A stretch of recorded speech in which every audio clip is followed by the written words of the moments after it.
जय हिंद, जय भारत। मैं रेबल श्रद्धानंद। निर्मला जी, आज का जो विषय है वो आपके ऊपर है। आप हमारी वित्त मंत्री हैं, फाइनेंस मिनिस्टर हैं, और मैं आपका टीवी के एक प्राइवेट चैनल में दिए गए इंटरव्यू के ऊपर देख रहा था और उसके ऊपर अपनी कुछ प्रतिक्रिया रखना चाहता हूं। मुझे बहुत दुख हुआ आपके कमेंट सुन के मैम। मुझे नहीं पता आप ये आंकड़े कहाँ से लाती हैं। आपने उस इंटरव्यू में ये कहा मैम कि लोअर मिडिल क्लास जो होती है भारत में, उसकी न्यूनतम इनकम जो है यानी मिनिमम इनकम है वो 6 लाख से शुरू होती है और मैक्सिमम इनकम 18 लाख तक जाती है। मैम, मुझे बहुत दुख हो रहा है कि पता नहीं आपने इकोनॉमिक्स की पढ़ाई कैसे करी होगी। आप जानते हैं मैम लोअर मिडिल क्लास का मतलब क्या होता है, या लोअर का मतलब क्या है, इसका अर्थ आपको पता है मैम? लोअर, एक सिक्योरिटी गार्ड मैम 8 से 10 हजार रुपए कमाता है मैम, पूरे साल में 1,20,000 रुपए। उसे आप कौन से क्लास में रखना चाहेंगे मैम? एक नया क्लास क्रिएट कर देंगे क्या? 6 लाख रुपए मैम, जानते हैं 6 लाख रुपए क्या होता है मैम? 6 लाख में अगर लोअर मिडिल क्लास फैमिली को मिलने लगे ना मैम, वो उसमें से 4 लाख रुपए साल के सेव कर लेंगे। वो अपने बच्चों को आपके सो कॉल्ड इतने अच्छे गवर्नमेंट एडेड एजुकेशन स्कूल्स में पढ़ाएंगे, गवर्नमेंट एडेड हॉस्पिटल से उनकी चिकित्सा करवाएंगे, और आपके इतने अच्छे अच्छे आधुनिक फैसिलिटीज जो पिछले 7 ईयर से बीजेपी गवर्नमेंट प्रोवाइड कर रही है, वह हम इंडिया में, हम वर्ल्ड में बहुत अच्छे रैंकिंग में आ रहे हैं, जैसे कि बीजेपी का ग्राफ बताता है। वास्तविकता क्या है वो तो हम लोग जानते हैं मैम। मैंने भी वोट किया मैम, बीजेपी को वोट किया, लगातार 2 बार वोट किया। लेकिन मैं आप जैसे नेताओं की जब सुनता हूं ना मैम स्पीचेस, और आप लोगों के आंकड़े, आपके जो डेटा बैंक, आप ये डेटा बैंक कहां से लाती है मैम, ये सोच के मैं बहुत सरप्राइज रहता हूं मैम। आपने बोला 6 लाख न्यूनतम है, 18 लाख मैक्सिमम है मैम। 18 लाख समझते हैं आप मैम? 18 लाख क्या होता है मैम? 18 लाख तो मैम एक अच्छे खासे एमबीए का पैकेज नहीं है एनम में मैम, पर एनम का, वो भी टॉप इंस्टीट्यूट में पढ़ के। आपके सो कॉल्ड कॉलेजेस से जो बच्चे निकलते हैं, एमबीए, बीटेक, आप जानते हैं इनकी पैकेज कहां से स्टार्ट होती है मैम? तो इसका मतलब ये सब लोअर मिडिल क्लास में आते होंगे आपके हिसाब से। So called good MBA, so called good BTechs and MTechs, ये तो लोअर मिडिल क्लास से आते होंगे मैम। हायर वाले कौन होते होंगे ma'am? Highly rich people, highly rich industrialist. Upper middle class तो फिर आसमान में रहने और जमीन पर रहेंगे ही नहीं। अपने आंकड़े ठीक कीजिए मैम, देश एक मुश्किल दौर से गुजर रहा है। आप किस तरह की स्टेटमेंट दे रहे हैं? आपने उस दिन बोला मैं मुद्रा लोन में हमने इतने इतने लोगों को दिया, हमने उद्योग वालों को दिया, हमने बुनकरों को दिया। मैम आपने किसको क्या दिया? पेपरों में दिया है क्या मैम? आपको मैं चैलेंज करता हूं Nirmala Sitharaman ji, I am officially challenging you ma'am. 100 youth लेके मैं आपके पास आने को तैयार हूं, जो ग्रेजुएट्स हैं, पोस्ट ग्रेजुएट्स। आप मुझे ये बताएं कौन से ब्रांच से आप उनको ये लोन देंगे मैम? मैं आपके पास ले आता हूं मैम, और मैं नतमस्तक हो जाऊंगा, क्योंकि जब आप 100 को देंगे, अगला 1 लाख यूथ मेरे साथ तैयार होगा मैम। केवल टीवी में आके ऐसे इंटरव्यूज मत दीजिए मैम। आप लोग अपने घरों में बैठ के थाली पीट रही हैं और आके अपने ये वक्तव्य सुना रहे हैं। अरे आप लोगों को अंदर आइए मैम, लोगों के बीच आइए। आपको तो अभी तक लोअर मिडिल क्लास फैमिली के डेफिनेशन नहीं मालूम है। और मैम एक सवाल है मेरा आपसे और मोदी गवर्नेंस से, आप मुझे ये बताएं मैम कि राजनीति एक सेवा है या नौकरी है? मेरे स्पीचेस बेसिकली मैम कभी होते नहीं है, मैं लिख के कभी नहीं लाता मैम। जो मेरी खुद की फीलिंग्स है, मैंने अपने नाम में रेबल शब्द इसलिए, क्योंकि जो गलत है मैं तो बोलूंगा ma'am. I have the right to express my views. आप मुझे ये बताएं मैम, पॉलिटिक्स, राजनीति, इज इट, ये सेवा है मैम या नौकरी है? अगर सेवा है तो मैम आप लोग तनख्वाह मत लीजिए मैम, और पेंशन मत लीजिए। इतनी हाई सैलरी है आप लोगों की, इतनी फैसिलिटीज है मैम, टेलीफोन कॉल्स की फैसिलिटी, एसी की फैसिलिटी, बिजली की फैसिलिटी, ड्राइवर की फैसिलिटी, हाई क्लास ट्रेन की फैसिलिटी, फ्लाइट्स की फैसिलिटी, पेट्रोल की फैसिलिटी। मत लीजिए मैम। आप आइए, लोअर मिडिल क्लास फैमिली की तरह लाइफ को स्पेंड कीजिए, अगर आप सेवा करना चाहती है मैम। और अगर ये नौकरी है मैम, पॉलिटिक्स, अगर राजनीति आप लोगों के लिए नौकरी है मैम, तो इसका कोई एजुकेशनल मापदंड होगा ना मैम, कोई एजुकेशन क्राइटेरिया तो होगा। मोदी जी, मैं आपसे क्वेश्चन पूछना चाहता हूं कि ऐसा कौन सा डिग्री ले लिया मैं निर्मला सीतारमण जी ने, जो आप एक पहले इनको आप डिफेंस मिनिस्टर बनाते हैं, चंद महीनों के बाद आप इन्हें मिनिस्ट्री ऑफ फाइनेंस दे देते हैं। अरे डिफेंस तो हमारी शक्ति परीक्षण की बात है। It is about our valour, it is about our strength, it is how much mentally fit we are, how much physically tough we are. How can you give a position, both the position to same person? Are they eligible for the same post ma'am? Sir क्या ये दोनों same post के लिए eligible होते हैं क्या? मुझे लगा था कि आपने कहा था अच्छे दिन आएंगे तो ठीक है, आप क्राइटेरिया को बदलेंगे। सर आपने तो क्राइटेरिया नहीं बदला, आपने तो दूसरे दलों के नेताओं को अपने पार्टी में लेके आ गए, उनको भगवा रंग दे दिया, उनको नेताएं बना दी। मैं दिल्ली में जनवरी मंथ में इंटरव्यू देख रहा था अनुराग ठाकुर का, फरवरी में, देश के गद्दारों को गोली मारो। बड़ी अजीब बात है, हाईली एजुकेटेड है, क्रिकेटर हैं वो, शायद बीसीसीआई के हैं, और तो और अमित शाह के पुत्र जो वो सेक्रेटरी बन जाते हैं। लोगों के ऊपर आप लोगों को बड़ा अच्छा लगता है। आपकी आईटी टीम के ज्यादातर लोग राहुल गांधी को पप्पू पप्पू कप्पू करके बुलाते हैं। देखिए मैंने एक बात सीखा है, अगर आपको हंसना है ना तो सबके साथ हंसे। If you want to laugh, laugh with others, don't try to laugh at others. It doesn't show your good politics, it shows the political वेनेडेटा।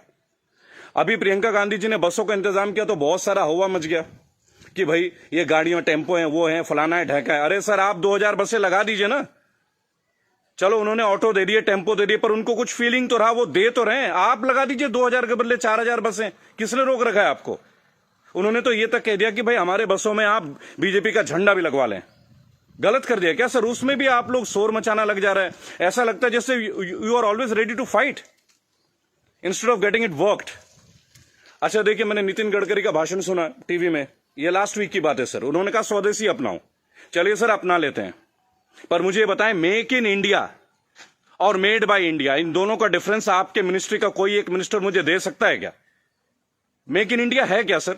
आप जमीन देते हैं सैमसंग को, जमीन देते हैं ओप्पो को, वीवो को, चाइनीज कंपनी को, साउथ कोरियन कंपनीज को, वो आके अपना प्लांट लगाते हैं, इंडियंस को हायर करते हैं, और उसके बाद प्रॉफिट जो है वो उनके अकाउंट में जाता है, सैलरीज आता है इंडियंस के अकाउंट में। तो मुझे ये बता दें कौन सा मेक इन इंडिया सर? आप मेड इन इंडिया कीजिए ना, आप अपने इंडस्ट्रीज लगाइए, आपको पैसा रेवेन्यू अपने पास रोकिए। अगर इतना दम होता ना सर हमारे मैकेनिज्म में, आपको चैलेंज कर रहा हूं, आप मैकडोनल्ड्स की तरह एक आउटलेट बना लेते सर।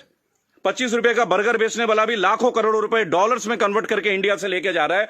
आप छोड़िए मोबाइल फोन तो बहुत बड़ी बात है, 20-20, 50-50 हजार की बात है। आप बर्गर बनवा दीजिए सर, आप ब्रेड्स बनवा दीजिए, रेवेन्यू यहां जनरेट करवा दीजिए सर, मेड इन इंडिया कर दीजिए। What is make in India sir? आप कहते हो स्वदेशी अपना, फॉरेन की कंपनी को आप जमीन अलॉट कर रहे हो, राइट? और आप कहते हो चाइना का बहिष्कार कर दो। आप मुझे बता दें बीजेपी के कौन से नेता के पास इंडिया वालों का फोन है सर? और बीजेपी छोड़िए, किसी भी पार्टी, मैं यहां किसी और पार्टी का माउथ पीस नहीं हूं सर, क्योंकि मुझे देखा गया है, मैं देखता हूं ये चीज। अगर मैं आपके पॉलिटिकल किसी फेलियर के बारे में बात करूं तो लोग तुरंत बोलेंगे भाई ये तो कांग्रेस का आदमी है। It's very cheap sir, it sounds very cheap. ठीक है सर, आपसे पहले हमने कांग्रेस को भी वोट दिया, क्या गलत किया सर? गलत क्या किया भाई? जो मेजोरिटी में आएगा उसको तो वोट देंगे ना। मुझे ऐसा लगता है कि आप ऑपोजिशन को भी नहीं टिकने देते हैं। भाई एक सोशल सिस्टम है, गवर्नेंस के एक सिस्टम है सर। आप अच्छा गवर्नेंस करेंगे पर एक मजबूत ऑपोजिशन, आप तो ऑपोजिशन को ही परचेज कर ले रहे हैं आप लोग। ज्योतिरादित्य सिंधिया को आपने परचेज कर लिया सर, बुरा लगेगा सर सुनने में। ऐसी क्या घुट्टी दे दी सर?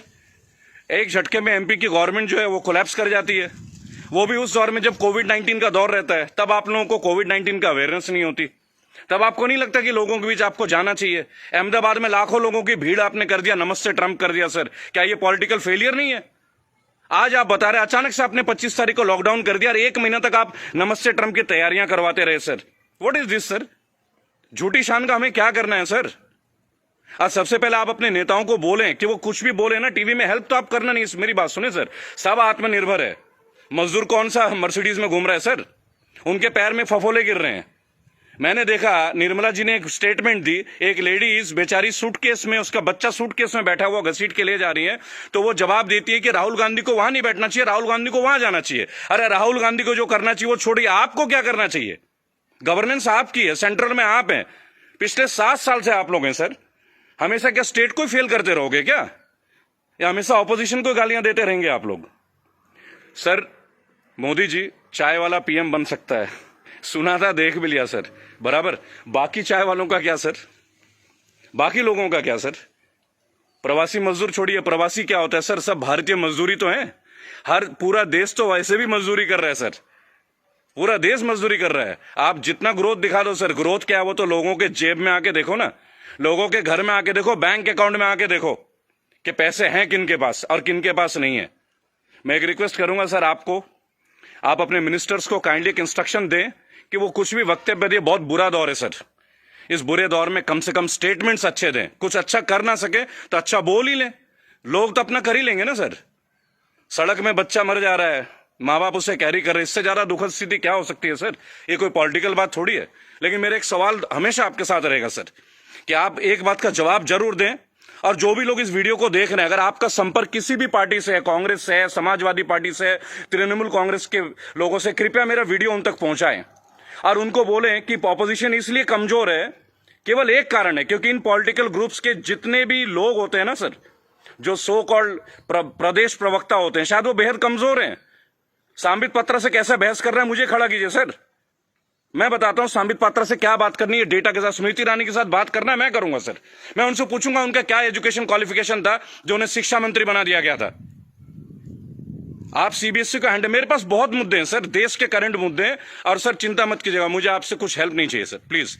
फाइनेंशियली मुझे आपसे कोई हेल्प नहीं चाहिए, आपकी पार्टी से तो कम से कम कुछ भी नहीं चाहिए। मेरे दोस्तों, अगर आप ये वीडियो देखते हैं प्लीज शेयर कीजिए। मैं चाहता हूं कि एक बार मंच पे आने का मौका मिले सर।